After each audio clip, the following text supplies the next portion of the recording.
All right, welcome to the show. I'm Jason Whitlock, and I'll tell you why the LeBron James-Isaiah Thomas combo is doomed to fail. And I'm Colin Cowherd, and I'll tell you why Tom Brady already regrets making his documentary. Speak for yourself. Starts now. Already? Hey, I'm telling you. You're gonna hear my reasons. Totally disagree with that. All right, hello and welcome.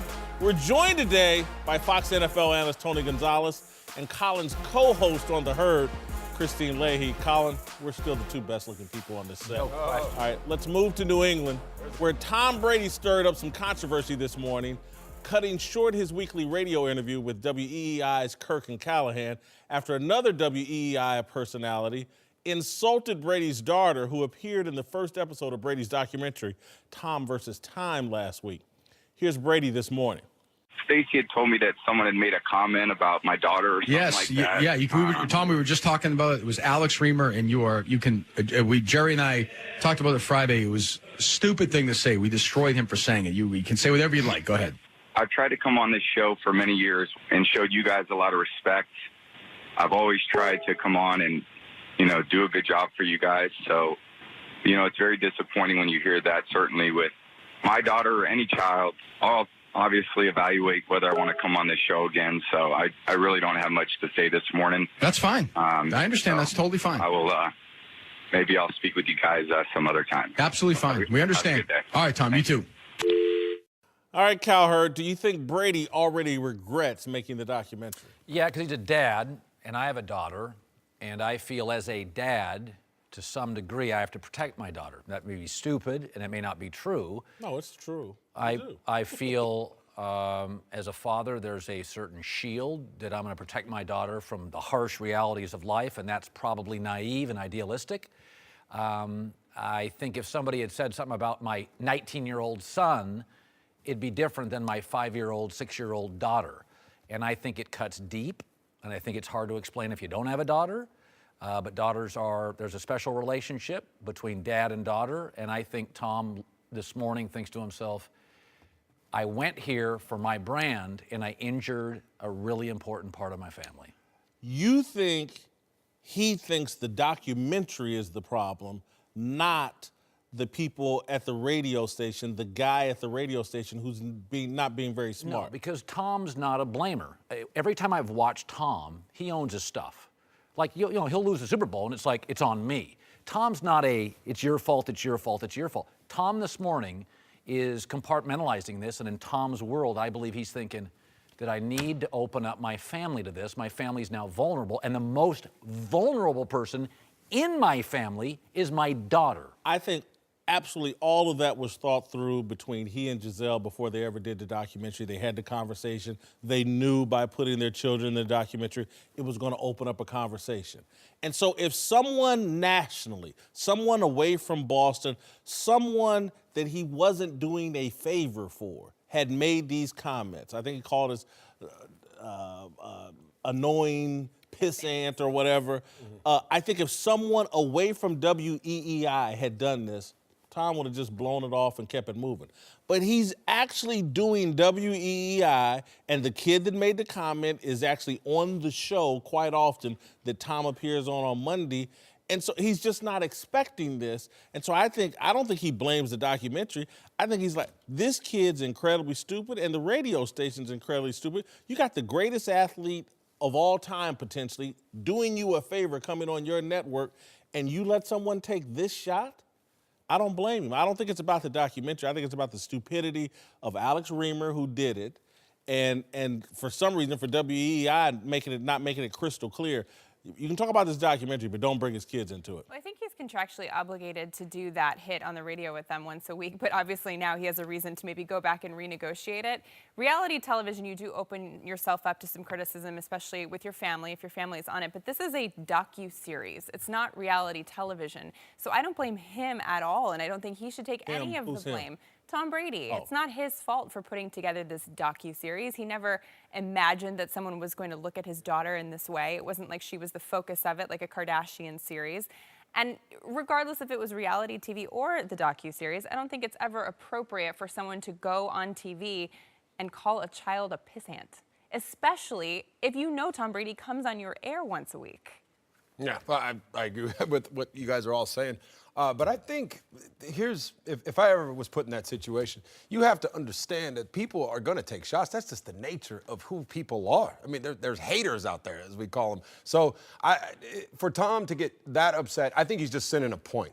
I think he's just making a point, just for your reasons right there. Hey, you guys mess with me, this was going to happen. If it happens again, I probably won't ever come back and do this. I don't care how much money you pay me or you can sue me for whatever you want. But he has to understand, and if he doesn't, he understands now, and that's where a little bit of regret might come in. But I got a feeling that they weighed that out before they signed the dotted line, that you're going to open your life up, and people are going to see stuff, and people are going to talk. That's why I don't read my Twitter account. I don't care what people say. You can talk all the trash you want. Guess what? I won't know because I don't want to hear about it. It is possible. You know, he doesn't need the money to do this radio. No. I mean, it's pretty obvious. It may be an opportunity for Tom to do a clean break and let Julian Edelman do it? I mean, is it possible? Because Tom, remember, was always football guy, and this was his one exception. This was his one, media thing, right? Maybe Tom, as he's expanded his brand, is like, God, I'd love to get off this stupid thing, and this is the break. Only thing, when I heard Tom's comments in full there, I think he's just drawing a line in the sand. I don't think he wants to walk away from this because I think he obviously feels like he gets some value out of it. You talked last week or the week before about setting the tone for the entire team. I think he gets some value out of it, and I don't mean this in any way a negative. I think it's actually a positive. I think his wife was like, today we're not messing with these guys. I guarantee you his wife is more upset than anybody, and he had no choice but to step away today. And again, that's not her dictating or being a mean-spirited person telling him what to do. I think it's an appropriate level of anger, and she told him, you know, we got to do something to push back against these guys, and he did. Elsewhere in New England, some people are starting to worry about Rob Gronkowski.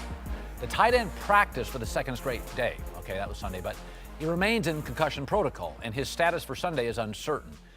Let's all remember, though, New England won it last year without Gronk. Is it possible, Whitlock, he's actually an overrated commodity? No, I don't think he's remotely overrated. He's an injured commodity, but overrated, no dice. Rob Gronkowski individually. Look, their winning percentage drops when he's not there. Their points per game drop when he's not there. He's valuable, Rob Gronkowski. What I do think this proves, and Tony, close your ears, the tight end position is overrated in football. There's one tight end in the Hall of Fame who has a Super Bowl ring. And when Tony gets there won't be two. There'll still only be one, and it's Shannon Sharp. And so I think the tight end position, a bit overrated. You know what I think it is? I think the greater the system, a little Kawhi Leonard, the greater the system, the less valuable the individual. If this team wasn't as well coached, like the Spurs and Popovich, Kawhi would be much more valuable if the Spurs were coached by a mediocre coach. When the system is great, it's like a business. The greater the business, the less valuable the individual employee. You know, I was joking before the show. I said it's like the baked potato at a great steakhouse. If they told you no baked potatoes tonight, you wouldn't walk out. Now the place is and I love a good baked potato. We've had steak dinner. You know I love loaded it. baked potato? And I think there's value to him, but I think they are so well coached and the system is so strong that they have proven. Good God, Brady missed a month and they won 3 of 4. So there's value to him, and I think in the red zone, he is a matchup nightmare. But they win without him. Well, so you're kind of vegan-ish right now, right? Kind of? 60%. So then you know you can make cookies without the sugar or the butter that's right. and all those kinds of things. You can do it, but it's better with all the sugar. So the Patriots are like that. They can do it without Rob Gronkowski, Right. but it's so much better. And when you look at this, Tom Brady's passer rating this year is 102.8. When he's targeting Gronkowski, it's 117. Yeah. So that's a big difference. And it's like saying when the Patriots were without Tom Brady and they went 3-1, oh, well, is Brady then overrated? No. They can make it work, but it's just a lot better when you have all the pieces. No, I agree. He's hard to prepare for. Yeah, he's hard to prepare. He's a matchup nightmare, especially down in the red zone. And I feel like I was kind of that same way. That's where I added most of my value is down in the red zone. At the very least, even because if you go one-on-one, he's going to exploit you. If you put two people on him, a guy like Tom Brady is going to shred you apart. I don't think he's overrated, or the tight end position is overrated. Let me get back to that. Because, first of all, they are the second lowest paid position in all the NFL, next to kickers. So and fullbacks, too. So I don't think that's an overrated position. Gronkowski in this offense, you're right. Bill Belichick.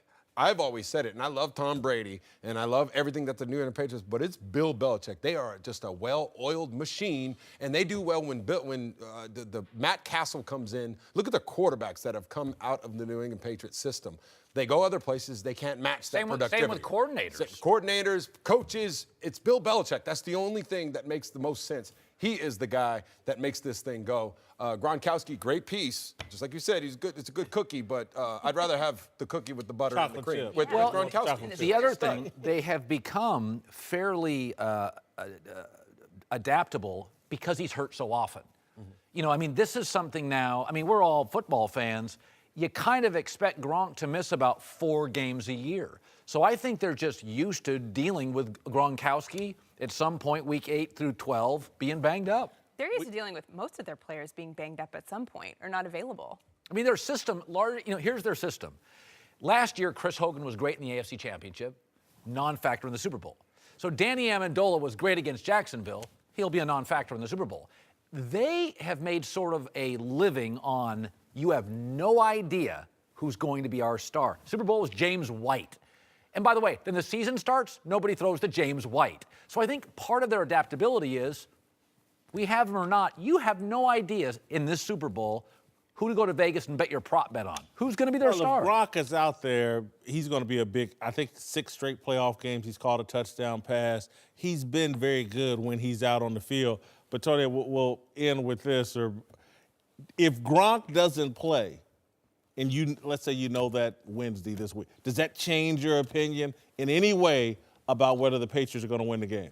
No, it doesn't. Because when Jacksonville, when that hit came in that game last in the AFC Championship, when he went out, I said, and I have the text to prove it, I'm not just talking here, that this offense might get better now without Gronkowski being there. First of all, the Jacksonville Jaguars were preparing all week for that package. Was all around Gronkowski, and they were stopping him, and then he started forcing it to him 3 times in a row, and then he got hurt, and then the offense just exploded. It got better. They started moving the ball up and down against that great defense. I'm just telling you, sometimes taking away a guy's best player, his blanket, it forces you to open things up, and Tom Brady is probably the best ever at doing that. Welcome back, Tony Gonzalez, Jason McIntyre here. Let's move to the National Football League, where the competition committee says they'll revisit the eternal question of what is a catch this offseason, with an eye toward clarifying a rule that's driving people crazy for years, including Roger Goodell, who addressed the issue on my show this morning, The Herd. I'm not just somewhat concerned, I am concerned. You want there to be clarity from an officiating standpoint, a coaching and a player standpoint. They know what it is, what it isn't. I think here you might have clarity in a large element of it, but then what happens is it's not the rule that people really want. And one of our Hall of Fame receivers said it well to me when we looked at this a couple of years ago. Fans want catches. Yeah, that's a great quote. Whitlock, should fixing the catch rule be a top priority for the NFL? No, and again, just what he said. There is clarity. This rule isn't nearly as confusing as people make it out to be. People may not like the rule, and he's right. But what they don't like even more, to me, is pass interference and its outsized impact on the game. And if they want to clarify or fix anything, fix pass interference, somehow legalize the defensive backs to have a little bit of contact, and so we don't have these 40-yard penalties that dramatically change the game, change field position. That's what I would make the priority. I think pass interference is called inconsistently game to game. I think there's some consistency to this catch thing. If you bobble the ball when you hit the ground, most times they overturn it. Pass interference, I have no idea from play to play, game to game, what the hell's going to happen. Well, I will say this. If somebody has to explain the joke to you, it's not funny. If they have to explain the end of a movie, it's not a good movie. More and more as a consumer, I find myself thinking, I'm not really sure what that is. And I think About the catch rule. yeah, I think, listen, man, people pay to see dunks, home runs, and great plays. I don't go to see a left guard pull. I go to see you dunk it over the crossbar. We're taking away great plays. And again, the NFL's got multiple networks bidding for Thursday night. The Pro Bowl was up 30%. The league's fine. Don't believe the narrative from the New York Times. The league's in danger. It's dying. It's not. But I do think there is a confusing element to the catch. And can we also say this? Aren't receivers often the most exciting players in the league? Why are you taking away their highlights? Yeah. I think this is a no-brainer. It's so obvious. When a fan, a coach, a player, and a referee, and nobody can agree what a catch is, that's a disaster. I mean, Whitlock, what happens Sunday in the Super Bowl, fourth quarter, we get close, and we have a catch rule decision. There's not a disagreement about what a catch is. There's just, Roger Goodell said it, it's about whether you like the rule or not. Can the ground cause an incompletion? People don't like the rule, I get that. I don't think there's a lot of disagreement. No, I think they should adjust the rule. You're right, there's clarity, and I think it's easy to define. Like that catch that Jesse James made right there, that was easy to me. When I saw the replay, I told you I was in the studio with the referee, works for Fox, Dean Blandino, and he was like right away, and I was like, you're absolutely right. That is not a catch according to the rule. Pretty easy, cut and dry. And I agree with you. Why can't they? You know how many people are on that competition committee? They could address pass interference. They got plenty of time to adjust both of them. But I do think the catch rule should be in favor. If there's any doubt, it should be a catch. People want to see points. I know the defensive backs, you talked about them getting called for holding, but that's what the league wants. We want points. It makes it more exciting, and that's just the way it is. Watch this. I'm going to do this on set. This is a mint, right? Okay, it's a mint, all right? I'm going to toss this to Tony Gonzalez. No, watch this. Is that a catch? Of course. Oh. So if Tony simply catches it, it's a catch. But in the NFL, that's not a catch. Because if Tony actually went to put this in his mouth and it dropped out before it got to his mouth, it wouldn't be a catch. It wouldn't be. It would be worthless, and it shouldn't be taken away. That is the greatest mint example in the history of television. The point of the mint is to put it in your mouth. That was a catch. All right, welcome back. Let's move to a major story coming out of Michigan State University, which is now engulfed in scandal. A special prosecutor is now set to investigate the school after ESPN's Outside the Lines reported that Michigan State's problem with sexual assault extended far beyond Larry Nassar, who was convicted on multiple counts last week. The report implicated players and coaches from the storied football and basketball programs, which prompted coaches Mark D'Antonio and Tom Izzo to respond this weekend. I'm here tonight to say that any accusations of my handling of any complaints of sexual assault individually are completely false. Every incident reported in that article was documented by either police or the Michigan State Title IX office. I've always worked with the proper authorities when dealing with the cases of sexual assault. We have always had high standards in this programs, and that will never change. Looking back at the way sexual assault allegations have been handled by your basketball program, do you have any regrets? I've cooperated with every investigation, every one, and I will continue to cooperate with every investigation, every one. The school's most famous alum, Magic Johnson, weighed in as well, tweeting, quote, "If anyone was aware of the sexual assault happening to women on the MSU campus from the Office of the President, Board of Trustees, Athletic Department, faculty, and campus police, and didn't say or do anything about it, they should be fired." Whitlock, what's your reaction to all of this? I think that I spent a big part of the weekend talking to a friend of mine in the Michigan area, a sports columnist I've known for 25 years. I worked in the state of Michigan, familiar with Tom Izzo. Defiance is the topic we kept coming back to. The things that have made the Michigan State football and basketball program successful are these two very defiant coaches. They have a chip on their shoulder, and they're defiant and stubborn, and we're Michigan's little brother. But that defiance that made them great is actually hurting them in this situation. Once you get into allegations of sexual misconduct and assault and rape and things like this, defiance is not the culture you want to be a part of. And so when I read the ESPN story and heard about all the lack of cooperation with ESPN, not turning over, I saw the defiance. And Izzo and D'Antonio have set a culture there of defiance that has worked for them and made them successful, but it's backfiring here.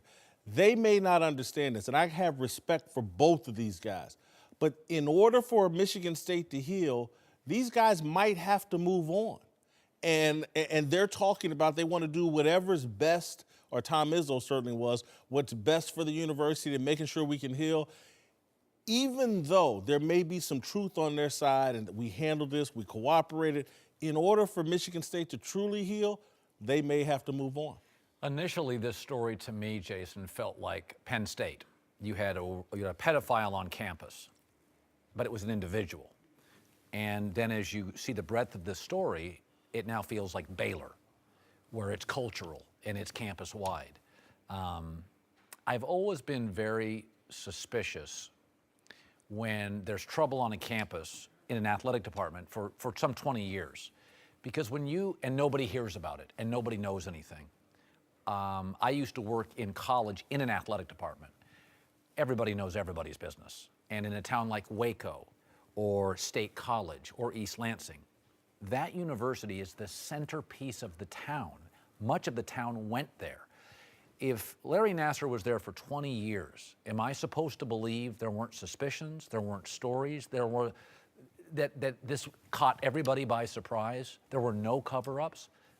You know, I don't want to be overly cynical, but I can't buy that. I didn't buy it with Sandusky. I didn't buy it with Waco, and I don't buy it now. Here's where I think Tom Izzo and Mark D'Antonio, where they're troubled by this conversation, and there's a little bit of legitimacy. Larry Nassar wasn't in their universe on that campus. And there was a gymnastics coach. Again, we're going to demonize Izzo and Mark D'Antonio, but the gymnastics coach, if you really follow this story, that is the person that you almost read the story, you go, oh my God, why aren't they in jail? Because the athletes, the gymnastics athletes, were going to the coach repeatedly, and the coach was sending them back to Larry Nassar. And so I think what Izzo and D'Antonio are arguing is like, hey, these stories that ESPN has put together, they were dealt with at the time, they were reported, there was no cover-up, there were investigations, and now you've tied them together, things that happened in the past, and connected them to Larry Nassar when there was no connection. But Izzo did it, Jason. There were 3 players with Izzo that there were sexual assault allegations, and he did not immediately open it up to Title IX investigations, which he is supposed to. So it's not like Izzo hasn't dealt with some of this in his own program. And if, according to ESPN's report, he did not handle it, in my opinion, appropriately. Listen, I think the incident with the assistant coach, I think Walton, I think is a terrible look. I think what you're referencing, I trust you on that terrible look. And again, this is why I'm saying these guys may have to go in order for there to be true healing and a different culture installed at Michigan State. But when I look at all of this, I look at the system of amateurism collapsing. Again, you can't build a high integrity system, institution based on a foundation of unethical amateurism.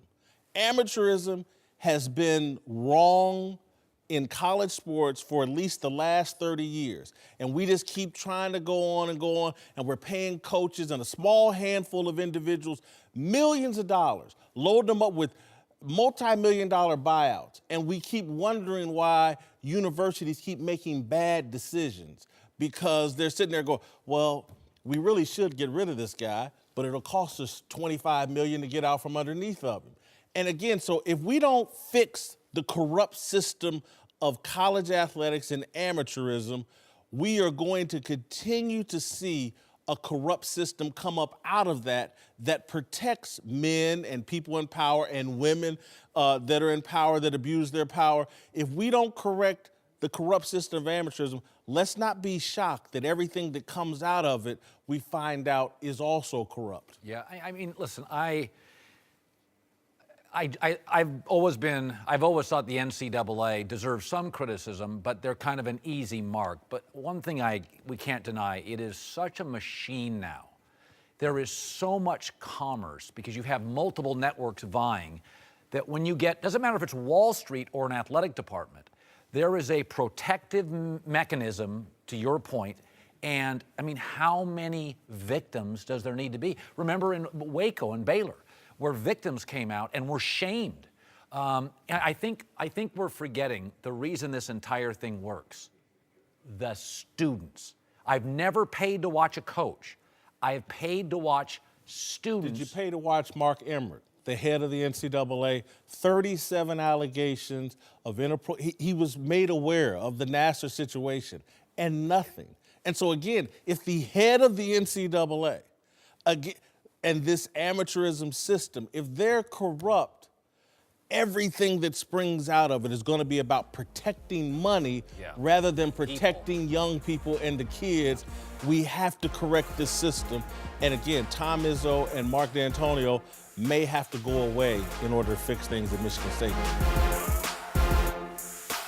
All right, welcome back to the show. We're joined now by NBA champion Matt Barnes and the founder of the Big Lead, Jason McIntyre. Let's move to Cleveland, where the Cavaliers got their second win in a row, beating Detroit last night, but still couldn't escape without some drama. Before the game, Isaiah Thomas complained that he was getting too much blame for the team's recent struggles, and after Ty Lue sat him the entire fourth quarter last night, he wasn't much happier.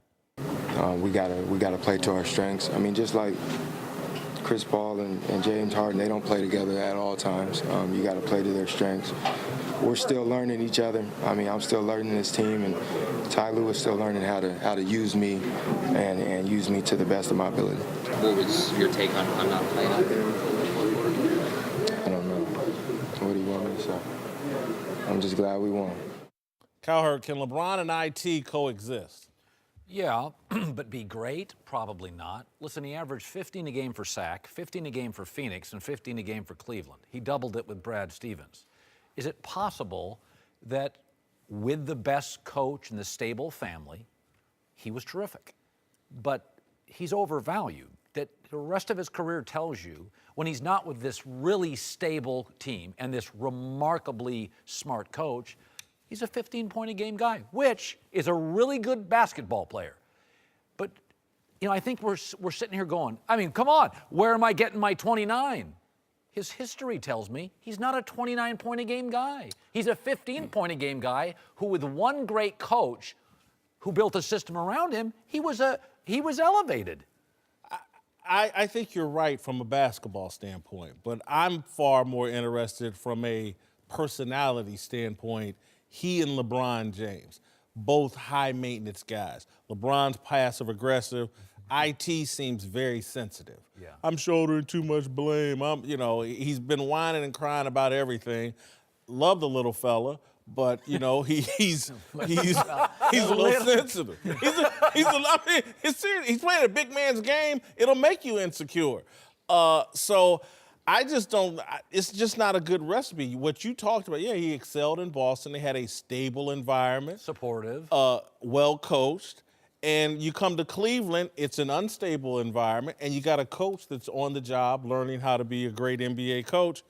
I just don't think they can coexist. Man, are they going to coexist? I think it's too early to tell. I think the reason why he's such a topic of conversation is because all the talking he was doing leading up to actually playing, that he was going to average 30 and he was going to do A, B, and C.